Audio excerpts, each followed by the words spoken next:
pensou se discos voadores fossem reais? E se Hitler tivesse uma nave e planejasse atacar Nova York?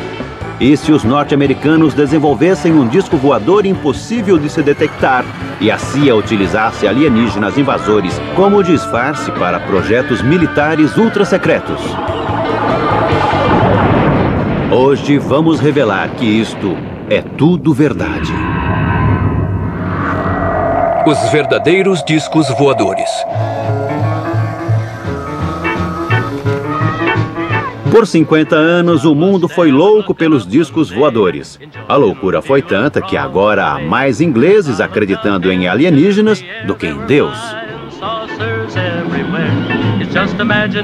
Este filme é confidencial. A verdade é um pouco mais confusa. Discos voadores existem, mas eles não vêm direto do espaço cósmico. Surgem da Terra e dos lugares mais obscuros das pesquisas militares.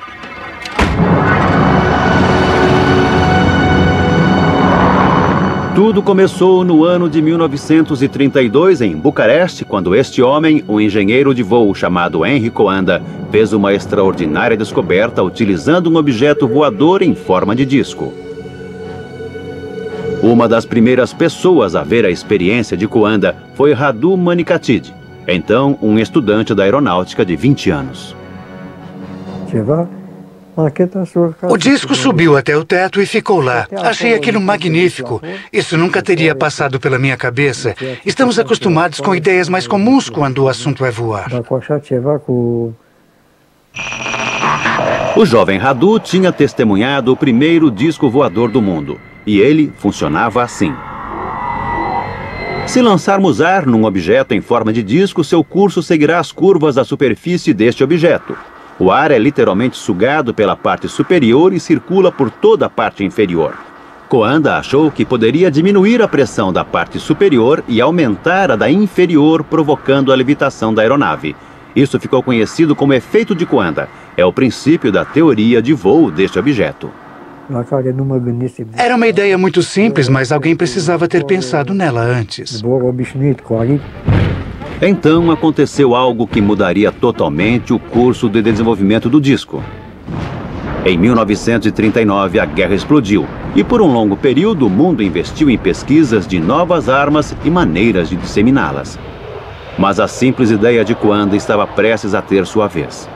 O chefe nazista de tecnologia, Werner von Braun, comandou o desenvolvimento de novas armas de seu quartel ultra-secreto em Peenemünde, na Alemanha.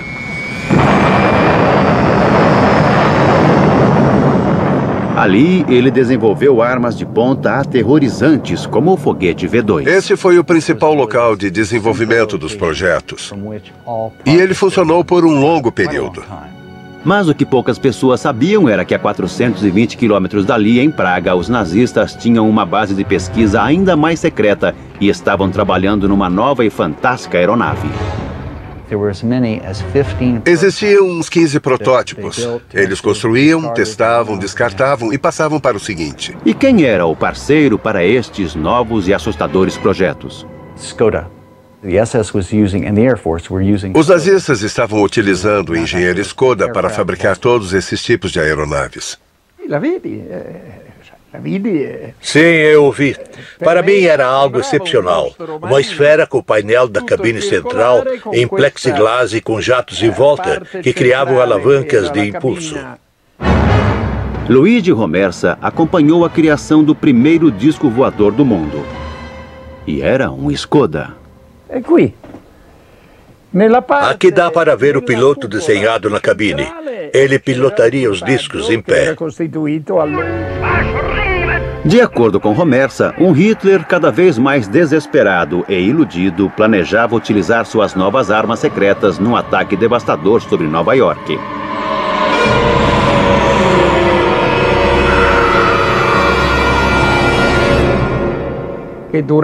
Certa vez, Hitler disse: Deus me perdoe pelos últimos 5 minutos da guerra. Ele queria utilizar as armas que havia desenvolvido. Isso nunca aconteceu, é claro. Os russos estavam avançando sobre Praga e enquanto a retaguarda alemã lutava desesperadamente nas ruas, os cientistas do plano secreto Skoda tentavam destruir as evidências de suas pesquisas. A pressão do inimigo estava insuportável. O campo de aviação foi detonado com dinamite e o disco explodiu com o resto do equipamento. Eles tiraram os discos de seus suportes e colocaram na pista. Aí detonaram com cargas explosivas, fazendo com que queimassem ali na pista na frente de todos. Os nazistas destruíram os discos, mas os cientistas que os construíram sobreviveram e passaram a ser disputados pelos vitoriosos aliados. Quem venceria a corrida pelos segredos dos inventores do disco voador?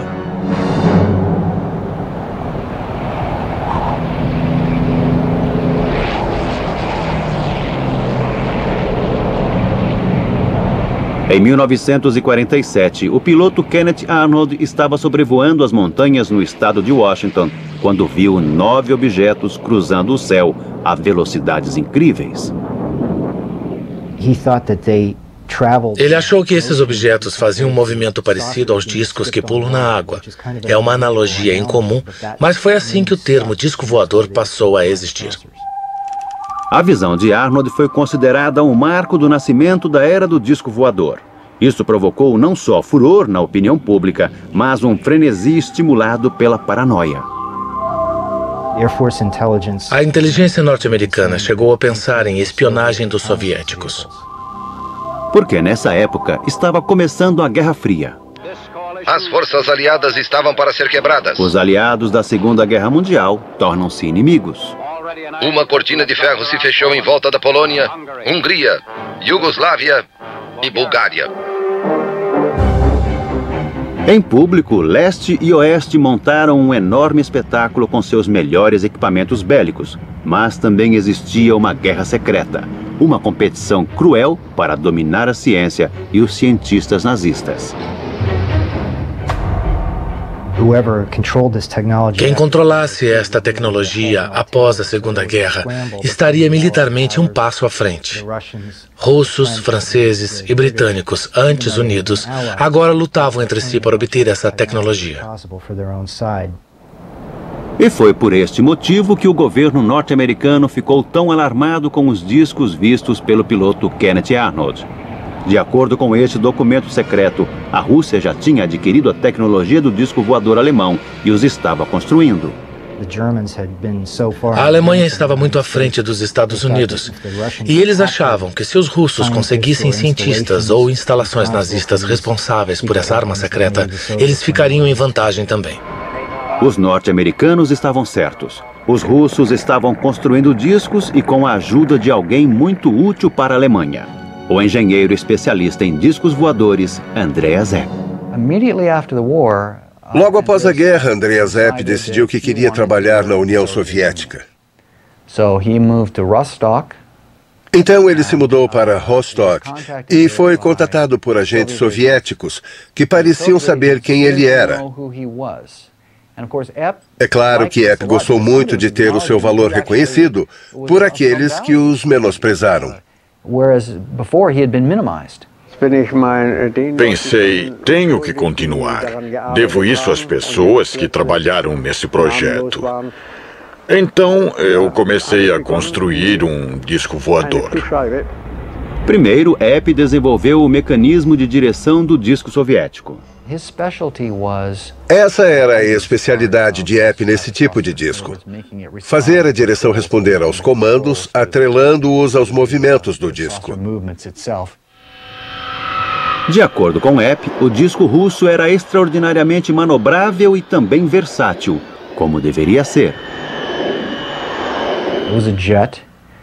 Era um jato e eles queriam algo que pudesse ser utilizado em regiões polares, o que era bastante interessante. A razão era óbvia. O trajeto mais rápido para a América do Norte era através do Polo. Este fato não era ignorado pelos Estados Unidos, um país cada vez mais paranoico. Até mesmo Hollywood suspeitava que os russos estivessem projetando algum tipo de disco voador. O primeiro país que desvendar o segredo do disco voador irá controlar os céus de todo mundo, e não quero que seja a Rússia. Muitos discos avistados estavam no noroeste dos Estados Unidos, próximos à fábrica da Boeing em Seattle, onde se construía os bombardeiros, e também da reserva nuclear Hanford, no estado de Washington, onde se produzia o plutônio para as bombas nucleares. Essas regiões eram muito importantes estrategicamente e as mais próximas da União Soviética. Era também por onde se esperava que chegassem os aviões soviéticos. Naquele momento, os discos surgiam em toda parte. Dificilmente uma cidade ou um cenário de filmagem estariam a salvo. O governo precisava acabar com a especulação e, para tal, seus especialistas em guerra psicológica apresentaram um plano perfeito em duas partes. Primeiro, uma personalidade militar mais experiente negaria firmemente que qualquer coisa estava acontecendo, mas por segurança se espalharia rumores de que os discos voadores surgiram do espaço cósmico.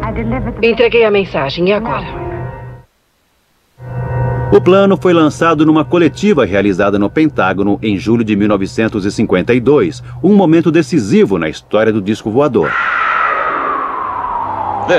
Este é o Major-General John A. Sanford, diretor da inteligência da Força Aérea dos Estados Unidos e quem conduziu a coletiva. O trabalho de Sanford era negar que havia qualquer coisa de importante naquelas visões. Não aconteceu nada com nenhum padrão de consistência que possa ser relacionado com qualquer ameaça aos Estados Unidos. Para discutir a teoria dos invasores alienígenas, foi convocado o major aposentado Donald Keyhoe, o importante escritor da época. Major Keyhoe, como autor do livro Os Discos Voadores São Reais, qual a sua opinião sobre essas novas visões de objetos não identificados? Com o devido respeito, acredito que será provado que são de origem interplanetária. Era um plano simples e muito engenhoso. Agora, todos que vissem um disco militar seriam encorajados a acreditar que se tratava de alienígenas, enquanto o resto das pessoas acharia muita graça. Ele ficou lá por muitos minutos, não posso negar o que vi. A imprensa adorou a história dos alienígenas e a abordou com entusiasmo. A mesma edição da revista Life, que lançou Marilyn Monroe como estrela, também fez a carreira de muitos monstros de Marte. Naquele artigo foram entrevistados alguns governantes anônimos e especialistas militares, e eles sustentaram a ideia de que discos voadores não poderiam ser fabricados pelo homem, nem seriam armas secretas ou fenômenos sobrenaturais. Então, a alternativa restante era que eles vinham de outro planeta, e aquela foi uma das primeiras vezes em que a teoria recebeu uma publicidade maior. Nunca antes um filme deflagrou tal estado de euforia, um espetáculo emocionante. Os textos de Donald Keyhoe inspiraram o mais clássico filme sobre o tema, Heart vs. Flying Saucers, que contava com o perito em efeitos especiais Ray Harryhausen. A ideia fundamental veio de um de seus livros sobre discos voadores. Eu sabia que o governo tinha realizado muitas experiências com objetos voadores circulares e as mantiveram em segredo. A ideia era que todos acreditassem que alienígenas vinham do espaço cósmico. De fato, o governo estava tão interessado no filme que o produtor Charles Schneer tinha por tarefa mantê-lo informado sobre o que acontecia ali. Sem dúvida, assim que o roteiro foi finalizado, tenho certeza de que Charles o entregou a pessoas importantes e a membros do programa espacial.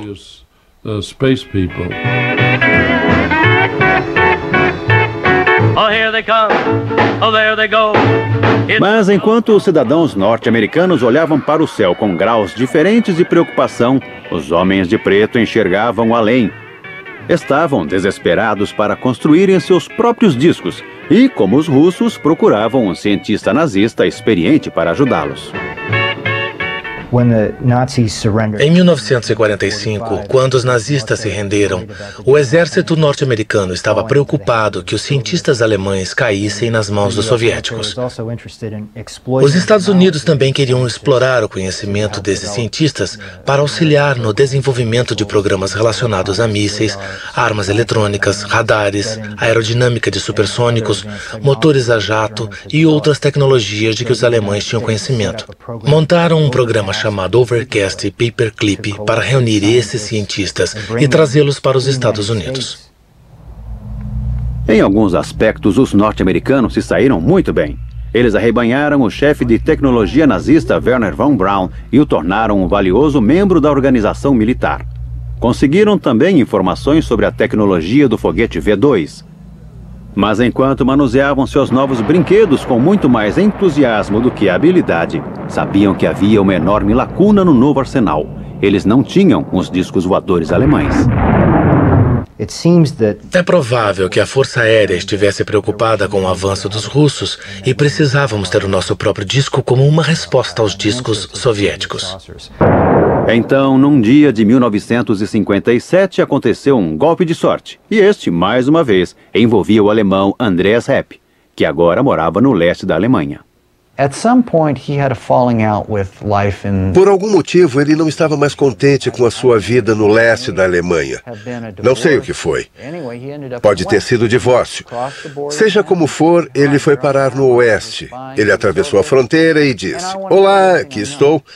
Estava espionando para os soviéticos e quero dizer a vocês tudo o que sei." Os norte-americanos imediatamente o jogaram na prisão e começaram a interrogá-lo. E enquanto estava preso, Hepp começou a escrever e a desenhar de memória o que havia feito para os soviéticos, qual era o plano do disco soviético e para que ele seria usado. Com a ajuda de Andreas Hepp, o projeto do disco norte-americano pôde começar de verdade.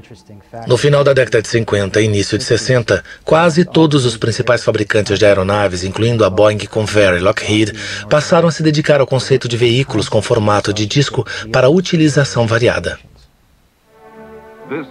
Esta é a divisão da Lockheed na Califórnia, um braço antigo do clã dos Lockheed e local de origem dessa família com asas. Lockheed estava se dedicando a projetos de discos para a Força Aérea dos Estados Unidos.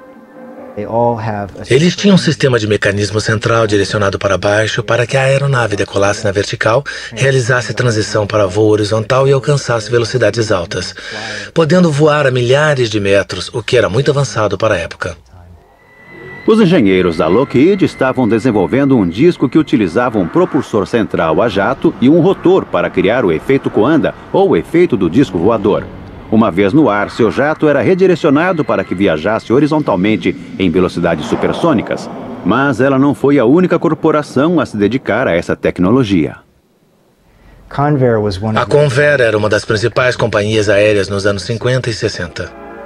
Como a Lockheed, a Convair tinha projetos secretos e contava com a ajuda de uma personalidade, o astro de Hollywood, James Stewart. Fiquei lá quase um dia inteiro. Acredite, aquilo era uma aeronave tanto. Nas décadas de 50 e 60, Bob Widmar era um experiente projetista da Convair e um elemento fundamental na equipe que construiu o B-58 Hustler. No início dos anos 60, esse era o avião mais rápido da Terra. Isso realmente me emocionou. Depois de todos os pássaros voadores, surgia o Mach 2. Ele era 2 vezes mais rápido que a velocidade do som. Mas Bob Widmer não projetou apenas aviões a jato. No fim dos anos 50, ele recebeu uma formidável missão: desenhar uma aeronave invisível, ou que pelo menos não fosse detectada por radares. Não poderíamos ser detectados num ângulo de 360 graus, pois, mesmo naquela época, os radares começavam a emitir sinais simultaneamente. O único jeito de resolver isso era fabricar algo que tivesse a mesma forma de um disco. Em outras palavras, Bob tinha que construir um disco voador, porque o exército havia percebido que uma aeronave com esse formato faria um voo extremamente discreto. Aviões convencionais são detectados, pois refletem os sinais emitidos pelos radares. Um disco, ou disco voador, por outro lado, devolve sinais imprecisos e confusos. O projeto da aeronave invisível ao radar causou um enorme alvoroço nos círculos militares. E um dia, algumas figuras sombrias visitaram Bob. A primeira vez que me procuraram, Eu não sabia quem eles eram. E eles não me disseram, a CIA me mandou aqui, veja meu distintivo. Eu me tornei um membro do clube. Não sei se era realmente a CIA. Isso nos mostra a forma como eles eram sigilosos. De fato, a CIA estava sendo até mais misteriosa do que o normal, porque não combatia somente inimigos dos norte-americanos. Era uma guerra secreta contra a própria Força Aérea dos Estados Unidos, que não poderia ter conhecimento sobre os aviões invisíveis. Eles enganavam, mentiam, eram desonestos. Para encontrá-los, por exemplo, eu tinha que ir até edifícios de Washington que ainda estavam em construção. Reservas aéreas eram feitas com nomes falsos. Era difícil para mim e para minha esposa. Pediam-nos para fazer essas coisas, mas tudo era um amontoado de mentiras. Chegamos ao ponto de não poder dizer mais o que era real, porque tudo era falso.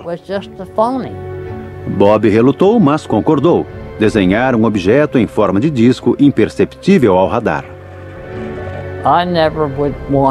Eu nunca faria isso novamente. Sofrer essa pressão, viver nesse clima falso. Não podíamos falar com ninguém, exceto em alguns lugares escolhidos por eles. Tudo era tão confidencial que não poderia existir nenhuma menção ou referência ao plano que levava o nome de Black Project, Projeto Negro. Tudo era muito estranho e misterioso. As coisas eram obscuras ao extremo. Vivíamos na extrema obscuridade. O projeto de Bob nunca veio a público e a CIA eliminou todos os seus registros e desenhos. Bem, eu acho que a nossa história termina assim. Ou não. Enquanto a CIA mantinha Bob na escuridão, outra aeronave estava sendo trazida à luz.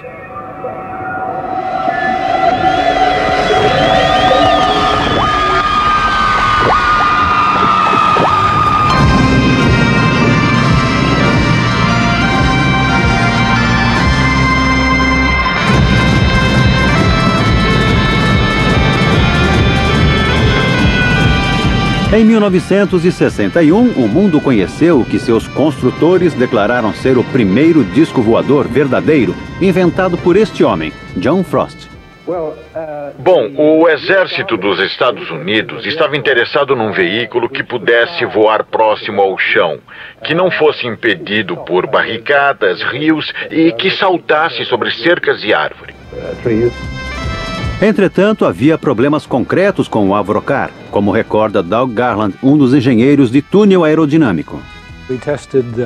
Testamos o Avrocar numa passagem subterrânea, mas era muito instável. Se jogarmos um prato ou uma calota no chão, a tendência é ela girar dessa maneira. O Avrocar tinha esta tendência. Quando o Avrocar foi apresentado ao público, todo o projeto já havia sido abandonado. Na verdade, o Avrocar não era um disco voador. Era a primeira aeronave flutuante do mundo. Era praticamente um subproduto acidental de um projeto secreto e muito mais ambicioso que tinha tudo a ver com discos voadores. Uma pergunta, acredita em discos voadores? Não da maneira que as pessoas acreditam, que eles vêm de Marte ou de lugares como esse. Isso não.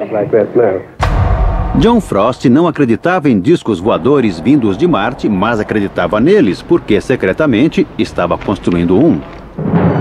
Este filme é confidencial. Desenvolvimento de disco voador. Avro.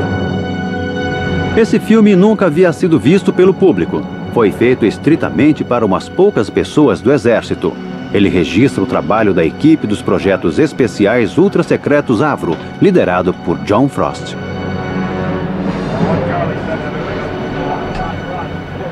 O conjunto do motor Viper foi construído pela Avro Aircraft Limited para desenvolver o sistema de força de uma aeronave de plataforma circular. Ele é constituído por uma estrutura com 6 divisões, excluindo a asa externa, a cabine de comando, vias de entrada de ar e os controles de voo. Frost estava construindo um disco voador supersônico com a potência de um enorme jato. Seu codinome, Projeto Y, ou Sistema de Armas 606A. No final, eles perceberam que haviam conseguido um considerável avanço para o advento do disco voador. E também recorreram à tecnologia do disco alemão. John Frost tinha conhecimento das pesquisas sobre desenvolvimento de discos voadores realizadas pelos alemães na época da guerra. Elas eram possivelmente a base do que ele presenciou pelo mundo como sendo discos reais. Isso foi numa época em que a CIA estava financiando um projeto de disco com um conceito muito parecido com o que ele tinha em mente. O exército estava entusiasmado com a visão que Frost apresentou. O projeto secreto original demonstrava que o disco poderia voar mais alto e rápido do que qualquer outra aeronave ou sistema de armas até então disponíveis. Os documentos da Força Aérea sobre o objetivo do disco são ambíguos. Eles mencionam que ele poderia ser utilizado como um sistema de reconhecimento de armas especiais. Se tivesse o desempenho que a Avro achou que pudesse alcançar, o disco seria capaz de escapar de qualquer defesa e atacar impiedosamente qualquer outra aeronave. Entusiasmado, o exército injetou quantias enormes de dinheiro no projeto. O grupo de projetos especiais tornou-se com isso uma entidade. Conseguiram um lugar na área de teste de voos e começaram a se dedicar ao que Frost via como uma forma ideal, um disco voador completamente circular. Eu não tinha ideia de que pudesse existir algo como o grupo de projetos especiais, porque tudo era considerado ultra secreto.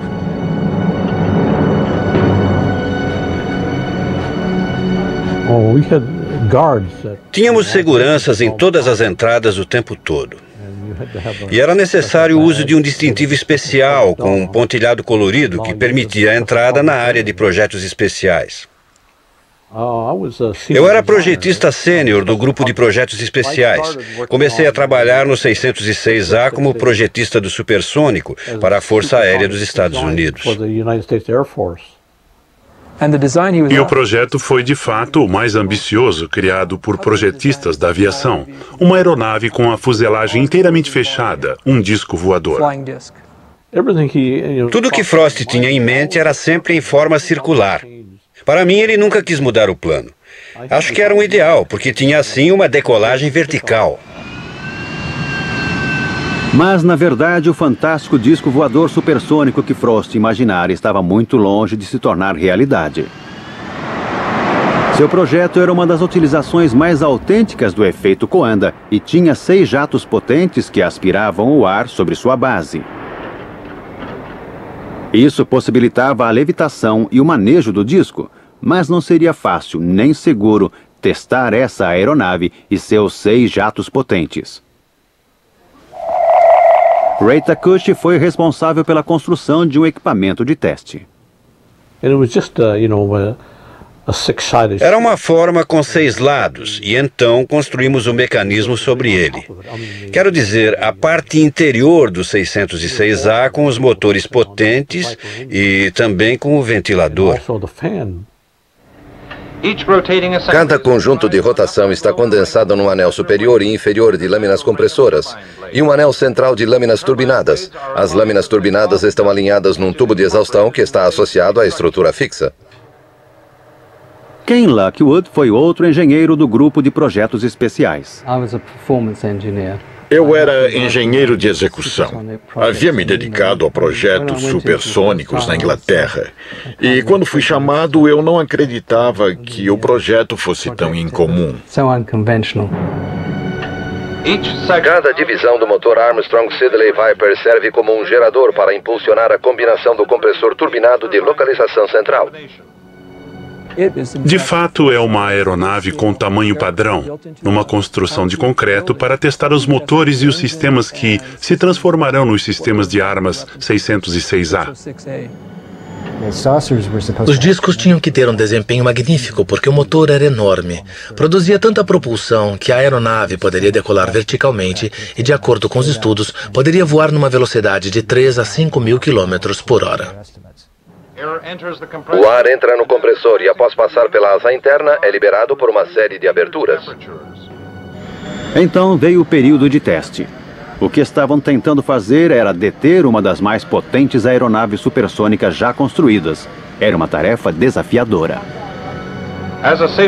Como precaução, a parte do rotor foi fechada com um protetor de aço durante a operação. Quando John Frost ativou a potência máxima, o local foi evacuado. E havia uma ameaça iminente de tudo ir pelos ares.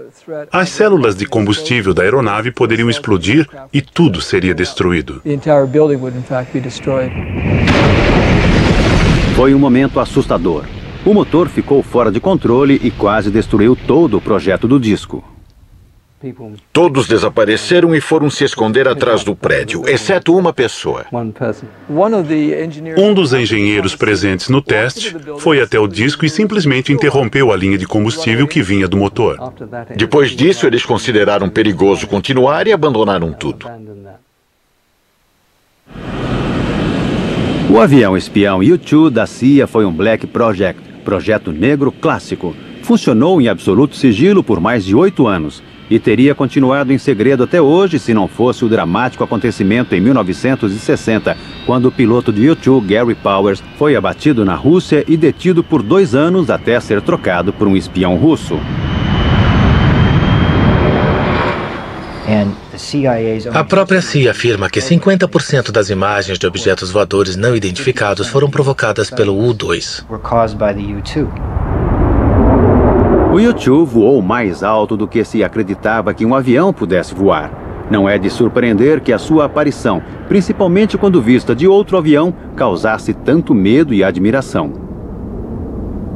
Mas o fiasco do U-2 serviu para provar ao menos uma coisa. A não ser em caso de queda, a história de discos voadores alienígenas é um disfarce bastante eficiente para uma aeronave secreta em forma de disco. Pode-se manter a mentira por anos. Me assusta quando fala assim. O disco de Frost desapareceu na escuridão do sigilo oficial. E os observadores de OVNIs dos Estados Unidos fundaram uma organização. Em Washington, um grupo fechado e não oficial conhecido como NICAP, Comitê Nacional de Investigações de Fenômenos Aéreos, convocou uma conferência e reacendeu uma antiga discussão com a Força Aérea. O NICAP foi a principal voz da teoria do disco voador. Era dirigido por um importante escritor de ficção, o mesmo que havia lançado a ideia dos alienígenas naquela extraordinária coletiva de 1952. 14 anos depois, ele ainda estava caçando alienígenas. O diretor do NICAP, Major Donald E. Kehoe, um oficial aposentado dos fuzileiros, insistiu que a Força Aérea sabia mais do que estava dizendo. Estamos sendo observados por uma máquina que está muito além de nós, muito mais desenvolvida, e deve ser controlada por uma civilização mais avançada. E pela enésima vez em muitos anos, a Força Aérea foi chamada diante do Congresso e disse não estar escondendo nada. Harold Brown, secretário da Força Aérea. Nós não estamos escondendo nada. Tudo parecia tão simples. Os curiosos acusam os militares de encobrir uma invasão alienígena iminente, e os militares negam. Mas ninguém enxerga uma terceira possibilidade de que os OVNIs sejam equipamentos militares. O governo teve muita sorte por esses curiosos entusiasmados serem tão bem organizados.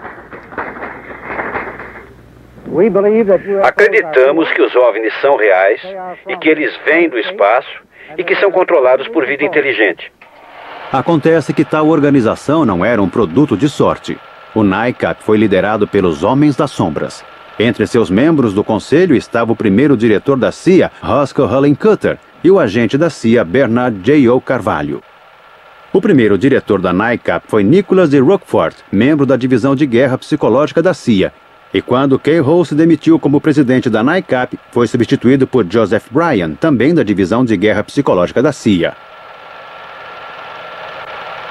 Mas o que dizia o próprio Kehoe? Eram naves espaciais interplanetárias. Será que ele acreditava mesmo em discos voadores alienígenas ou teria ele alguma ligação com a busca do exército norte-americano pela tecnologia do disco voador alemão? Um homem que poderia saber era o engenheiro alemão Andreas Epp, que havia passado para o lado norte-americano. Numa entrevista gravada em 1997, ele surgiu com uma resposta notável para esta pergunta. Acha que os norte-americanos queriam manter o seu disco voador em segredo? Desde o começo, bem no começo, o Major Kirrow estava no Pentágono, na divisão de OVNIs, e eles descobriram que a Alemanha estava construindo discos voadores. Mas seja quem for que estivesse por trás da campanha para propagar o mito dos alienígenas, ela teve muito sucesso. E que melhor lugar para um mito do que Hollywood, a terra dos sonhos. Plano 9 do espaço cósmico.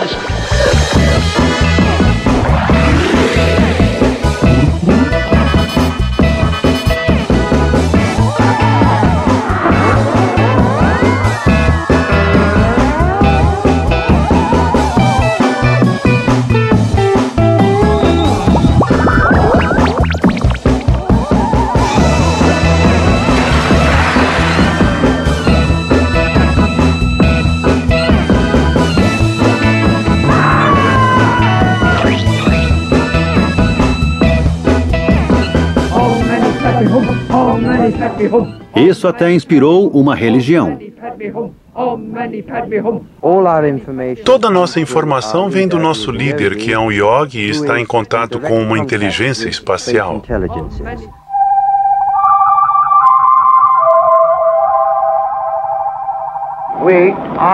Nós somos seus amigos. Nós somos seus amigos. Por favor, faça contato. Então, em 11 de novembro de 1987, eles fizeram. Tudo começou quando um empresário de sucesso chamado Ed Walters viu uma luz estranha no seu jardim. Ele pegou sua câmera e a fotografou.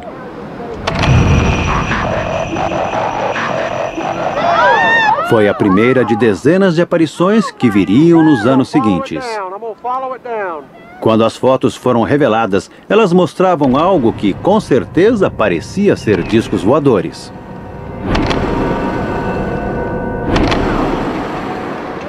Os discos foram vistos por centenas de pessoas, desde policiais até padres. Algumas testemunhas mais exaltadas chegaram a sugerir que haviam se encontrado com os alienígenas, mas aí um homem viu as fotografias e chegou a uma conclusão bastante diferente. E ele sabia muito bem sobre o que estava falando.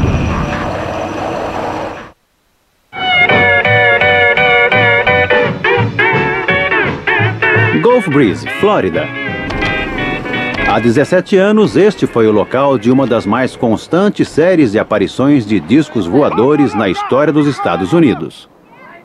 A maioria das centenas de pessoas que viram ficou convencida de que eram alienígenas, exceto um homem. Nem sempre que alguém diz haver algo, isso necessariamente significa que existe mesmo alguma coisa. As aparições precisavam atender a alguns critérios científicos para serem consideradas reais. Entretanto, em relação às aparições de Gulf Breeze, a configuração era tão nítida que era possível ver o que tinha dentro. E o que tinha dentro era luz e estava quente. E, além de tudo, as aparições tinham uma configuração circular. Boyd Bushman achou ter identificado o tipo de propulsor desses discos, e ele pôde perceber isso porque trabalhava com a mesma tecnologia.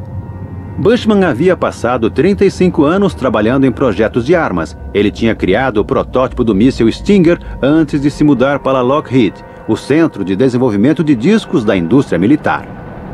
Enquanto estava lá, ele e seu grupo começaram experimentos com uma nova e radical fonte de energia. Isso é nada mais do que 250 rotações do fio número 30. E pegamos os condutores e ligamos numa tomada comum. O que aconteceu depois surpreendeu todo mundo. E aqui está. Até agora, Bushman não sabe muito bem como isso funciona. Mas quando ele viu as fotos dos discos de Gulf Breeze, começou a se perguntar se eles não estariam usando a mesma tecnologia. Dá para ver que começa a soltar fumaça. Essa fiação experimental é muito perigosa e torna-se muito quente em segundos, mas Boyd acredita que isso explica o brilho branco dentro dos discos de Gulf Breeze, que ele acha serem aeronaves não tripuladas. Se você modificar as voltagens e as frequências, é bem possível que esse artefato possa voar. Na verdade, deveria voar perfeitamente bem. E acreditamos que foi o que as pessoas fizeram no projeto de Gulf Breeze. Então, quem eram essas pessoas? Ele acredita que os discos são projetos ultra-secretos desenvolvidos pelos militares norte-americanos. É provável que houvesse uma outra ramificação nossa. Temos muitas pequenas divisões de áreas ultra-secretas. Esteve em muitas delas. Na verdade, fiz essa descoberta por mero acaso e provavelmente houve um aperfeiçoamento. Eles escolheram aquela região para desenvolver essa tecnologia. Eles são diabólicos, capazes de fazer coisas como essa ou até mesmo piores. Eles certamente haviam sido diabólicos antes. Nos anos 70, houve uma sequência dramática de aparições de OVNIs, mas eles eram diferentes. Muitos pareciam ser mais triangulares do que circulares. A especulação entre os observadores de OVNIs aumentou tremendamente. E foi então que esse homem entrou em cena. Seu nome é Jim Goodall. Ele é curador do Museu do Voo em Seattle. Mas em seu tempo livre, faz outra coisa. Vou ao deserto quando tenho chance. Estive lá umas 80 vezes nos últimos 15 anos nas minhas horas de folga. Jim visita lugares ultra-secretos da aviação para fotografar o esconderijo dos Black Projects, os projetos negros norte-americanos. O melhor jeito para evitar ser descoberto é alugar um veículo de cor neutra. Eu tinha uma rede de camuflagem infravermelha. Colocava sobre o veículo, jogava ramos de sálvia sobre ele, e quando eles olhavam ao redor, não viam nada que chamasse a atenção. Em 1988, Jim tirou uma foto de uma aeronave que havia sido mantida no mais profundo sigilo por mais de 10 anos. Estava com minhas câmeras prontas. Ouvi algo decolando e vi um T-38 no ar que eu tinha identificado. E então apareceu um F-117 sobre minha cabeça. O F-117 é o Stealth Fighter, uma aeronave invisível. Por mais de uma década, ela tem voado nos céus norte-americanos e vem sendo convenientemente identificada como uma nave alienígena. Gastei um filme colorido de 36 poses e só tive umas 2 fotos fora de foco ou escuras. Eu estava tremendo de emoção. Foi um dos momentos mais emocionantes da minha vida. E minha foto foi essa aqui. Olha, esta imagem bem aqui. Com essa foto, Jim revelou a verdade sobre as imagens triangulares. Se você olhar um F-117 de frente, ele parece um disco voador. Então, muitos deles, se não conseguimos identificá-los, se tornam OVNIs, objetos voadores não identificados.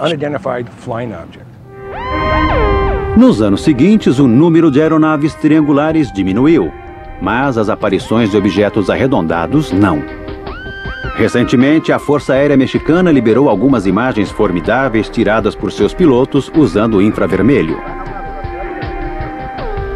Estranhamente, embora 11 aeronaves pudessem ser vistas, somente 3 foram registradas por radar.